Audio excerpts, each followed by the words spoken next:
Magandang umaga po mga kasenyor. Ngayon po naman ay ako po ay magtatanggal ng chicken manure dito po sa ilalim ng aming maliit na poultry. Ito po ang kailangan natin. Pala. Tapos po ay talaykay. Tapos kailangan po natin ng guwantes, saka po sako. Ayan, lalagyan po natin ng chicken manure o ipot ng manok. Kailangan po natin ng daspan. Kailangan natin ng walis. Kasi po, ito po ay, ayan po, tuyo na po yan. Tuyo na po yan mga kasenyor.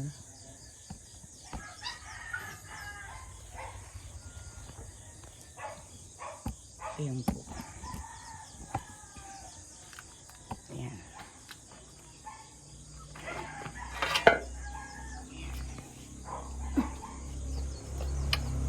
Ayan.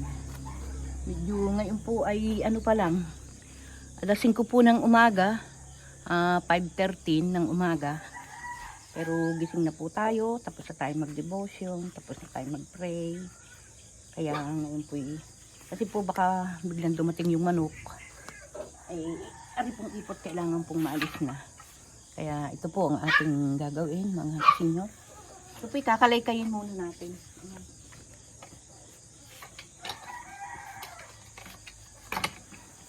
Ganito po. Kakalay-kayin po natin. Kasi po, ari po lalagay na po sa sako. At ito po yung ginagamit namin sa pong mga pananim, sa mga halaman. Ito ang ginagamit. Pang ano po, pang pataba ang mga halaman. Pero ito po, kailangan po muna ating tuyuin. Hindi po ito pwedeng ilagay sa halaman ng sariwa.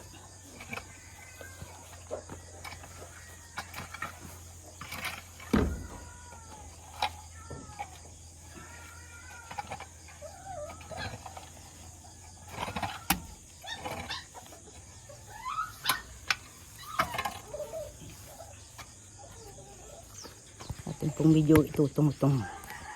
Yan para po makita.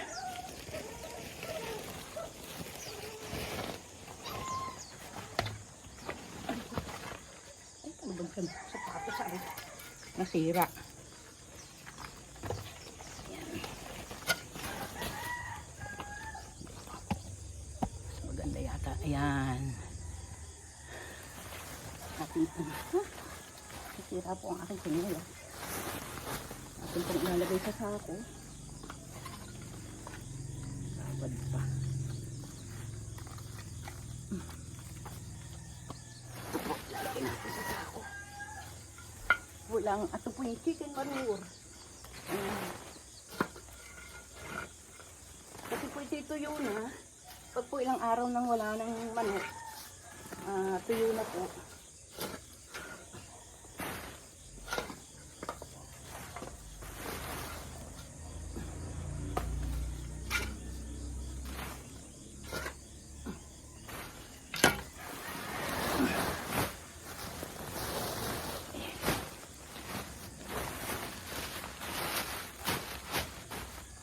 Plastic pa pala ito. Ayan po, mga tuyo na po ito.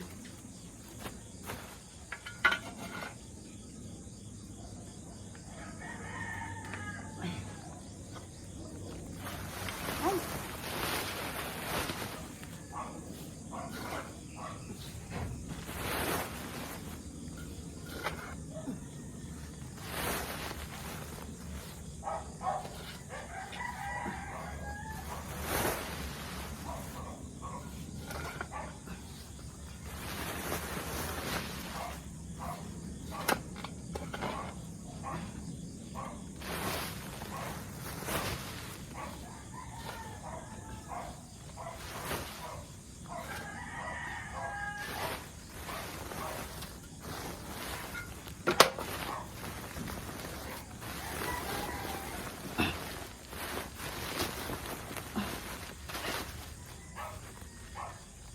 po siya. Oh. Para na po siyang lupa.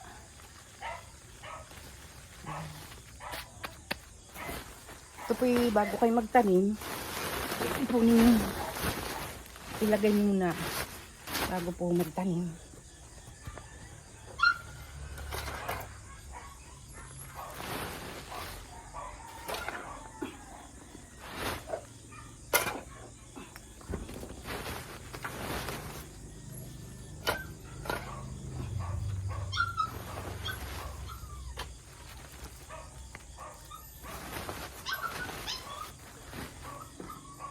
Mahal po ang isang sako nito kung kayo bibili.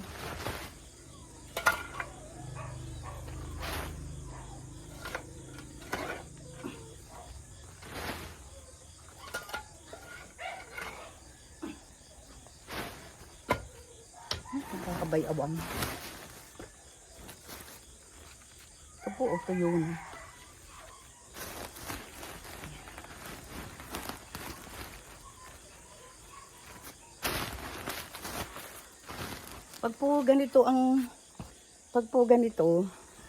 Pag ganito pong tuyo na, wala pong amoy na ito. Hindi na po ito. Hinihingalay niyo lola. Hindi na po ito, wala na pong amoy ng dumi ng manok. Nakakahingal. Magpala. Pero ang sarap po. Kasi po ako'y ang pawis. Ang pawis po. Yan po ang dragon fruit. Nakatuwa po, oh. Kasi po ay napakarami, oh. Ayan, oh. Sumupang po siya. Ayan, oh. Ayan. Ayan. Ayan po, oh. Ayan. Ayun, oh. Ayan. Ayan po. Tuntua po ako kasi, ayan po, oh. Oh. Ayan. Kasi nung pong ako'y dumating, wala po ako nakitang ganyan.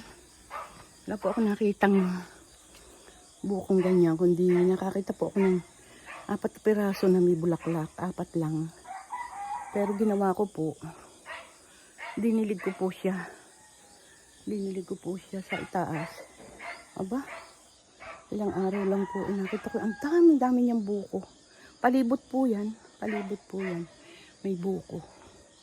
Tapos ang aming pong mga lansones, may nalabas po siyang maliliit. Ibig sabihin, meron pa po siyang nalabas sa bulaklak. Pero meron siyang pangunahin. Ayan. Ito po ang aming likuran. Ayun po. May lansones, sampalok. Meron akong chiko doon. Atis. Ayan po. Okra. Tanim po ito ng manugang ko. Ay, ayun. Nakalingat ako. Ang bilis, oh. Meron na naman. Kahapon po nanguha ako ditong pangisigang. Ayan, oh. Bayabas. Dito po ay may suha, may guyabano, may papaya. Ang namatay ko lang po dito ay lemon. Nabunga na po kasi siya. Malis ako namatay po. Pahit-pahinga. Marami pala siguro itong makukuha dito. Kasi ito pa lang po ito ay isang tahon. Ayan. Ayan. Ito po yung pinaka-exercise ko dito. Tuwing umaga.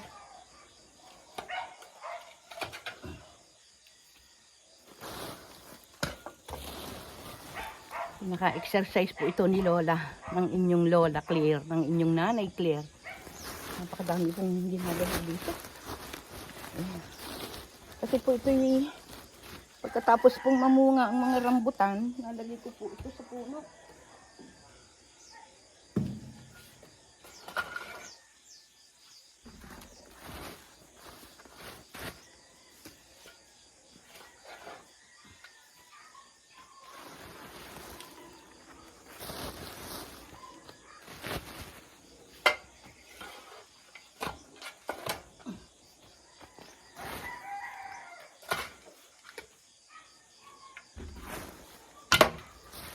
Tagal na po siguro itong hindi natatanggal ang ipot.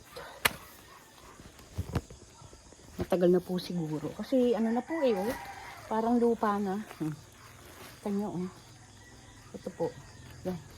Yan po inilalagay namin sa mga halaman namin.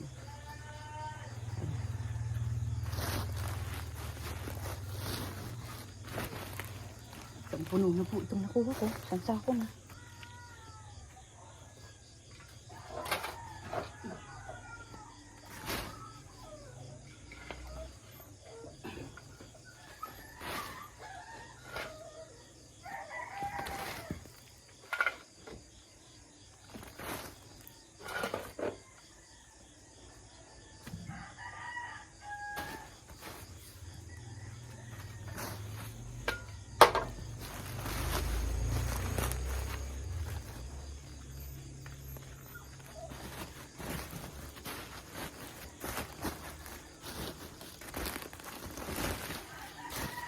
Sansako na po ang ating nakuha.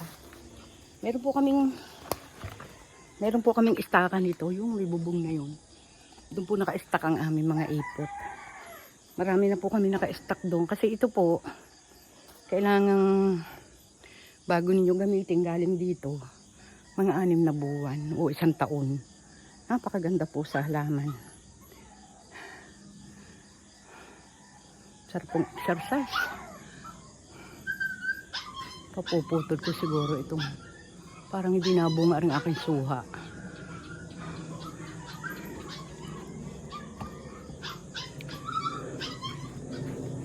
Ito po yung aming istaka ng ipot. Ito po sa inyo.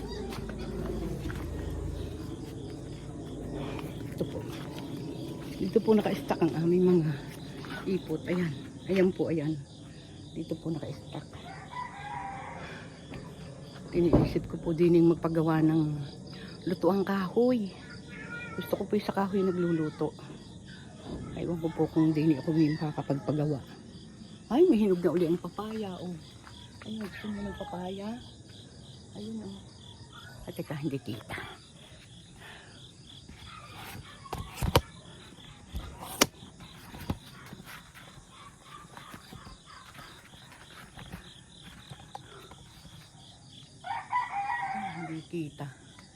Hindi kita ang ating papaya.